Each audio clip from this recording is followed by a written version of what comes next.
के हमारे इस वीडियो में हम आपके लिए सावन महीने की भोलेनाथ की एक बहुत सुंदर कहानी लेकर आए हैं।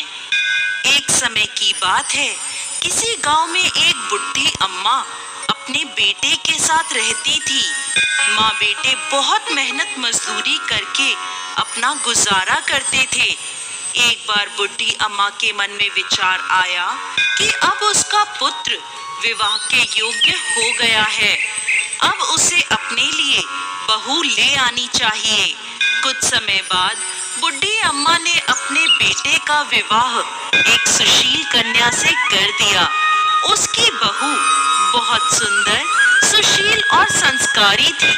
वो नित्य प्रति जल्दी उठकर घर की साफ सफाई कर स्नान आदि करती और भगवान शिव का अपने घर में ही पूजन करती। विवाह के कुछ समय बाद सावन का महीना आया। बुढ़ी अम्मा की बहू भगवान भोलेनाथ की अनन्य भक्त थी। उसके मन में ये विचार आया कि वह सावन के महीने में मंदिर जाकर शिवलिंग पर जल अर्पित करे।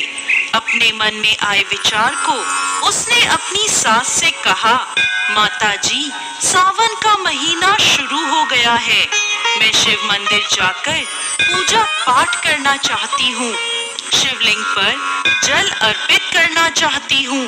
लेकिन बुढ़ी अम्मा ने उसे मना कर दिया और कहा, घर में ही पूजा कर लो, मंदिर जाने से समय बर्बाद होगा, इतने समय में घर का सारा काम हो जाएगा।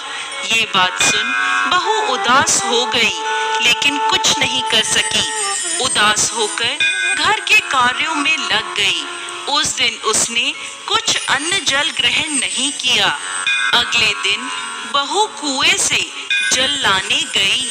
रास्ते में उसने देखा गांव की दो लड़कियां पूजा की थाली सजाकर मंदिर की ओर जा रही हैं। उसने उन्हें रोका और पूछा, तुम सब कहाँ जा रही हो? तब वह बोली, सावन का महीना शुरू हो गया है, हम सब भगवान भोलेनाथ का पूजन करने मंदिर जा रहे हैं। ये सुन वह फिर उदास हो गई। लड़कियों ने पूछा, आप क्यों उदास हो गईं? तो वह बोली, भगवान शिव मेरे आराध्य हैं, लेकिन मेरी सास ने मुझे मंदिर जाकर पूजा करने से मना कर दिया। तब लड़कियां बोली, आप चिंता मत करो, हर रोज इसी समय पानी भरने आया करो और हमारे साथ मंदिर चलकर भगवान शिव की पूजा कर उन पे जल अर्पित किया करो। तब वह बोली, लेकिन मेरे पास पूजा की कोई सामग्री नहीं है, घर से लाऊंगी तो सास को पता चल जाएगा। तब लड़कियां बोली, कोई बात नहीं, आप हमारी पूजा की सामग्री से पूजन कर लेना।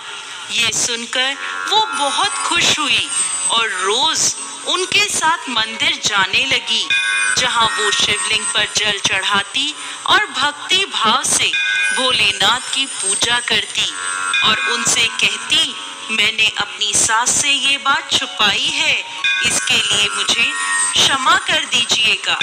ऐसे ही पूरा सावन का महीना बीत गया। सावन के अंतिम दिन उसने सोचा, पूरा महीना मैंने इन लड़कियों की पूजन सामग्री से पूजा करी है, आज तो मुझे अपना कुछ भोलेनाथ को अर्पित करना ही चाहिए। ऐसा सोचकर उसने अपनी नाक से सोने की नथ उतारी और उसे धोकर शिवलिंग पर अर्पित कर दिया और पूजा कर घर आ गई। घर आकर वो अपनी सास से नजर छुपाकर इधर उधर घूम रही थी, क्योंकि वो जानती थी कि उसकी नाक में नथ ना देखकर सास जरूर पूछेगी कि नथ कहाँ गई।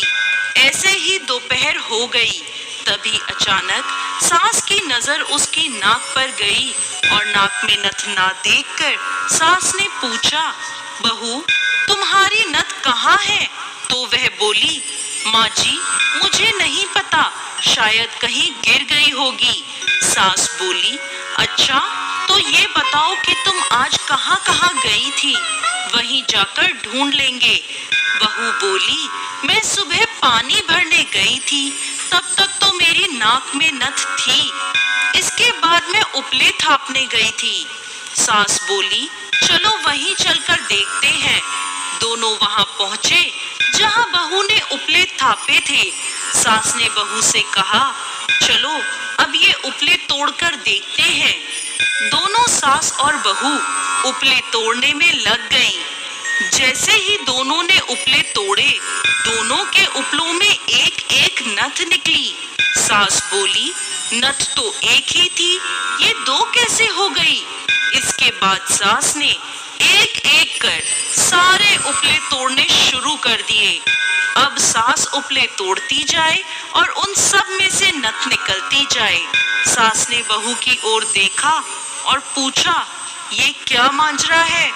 तब बहू ने सास से क्षमा मांगते हुए सारी बात उसे बता दी और कहा, ये भगवान भोलेनाथ का आशीर्वाद है। आज मैंने सावन की समाप्ति पर उन्हें अपनी नथ अर्पित की थी और उन्होंने मुझे इतनी सारी नथ वापस कर दी। सास बहू की बात सुनकर बहुत खुश हुई और कहा, सावन माह में स्नान, जप, तप और दान का इतना महत्व है तो अगले साल हम दोनों मिलकर शिवलिंग पर जल चढ़ाएंगे और पूजा पाठ करेंगे। अगला सावन का माह आने पर दोनों सास बहू ने नियम से सावन का स्नान किया, पूजा पाठ जप तप किया। भगवान भोलेनाथ की कृपा से बुढ़ी अम्मा का घर अन्न धन के भंडार से भर गया। बहू को एक सुंदर पुत्र रत्न की प्राप्ति हुई। हे भोलेनाथ, जैसी कृपा बुढ़ी अम्मा और उसकी बहू पर करी, वैसे ही इस कहानी को कहते, सुनते और होकार भरते सब पर करना। जय भोलेनाथ।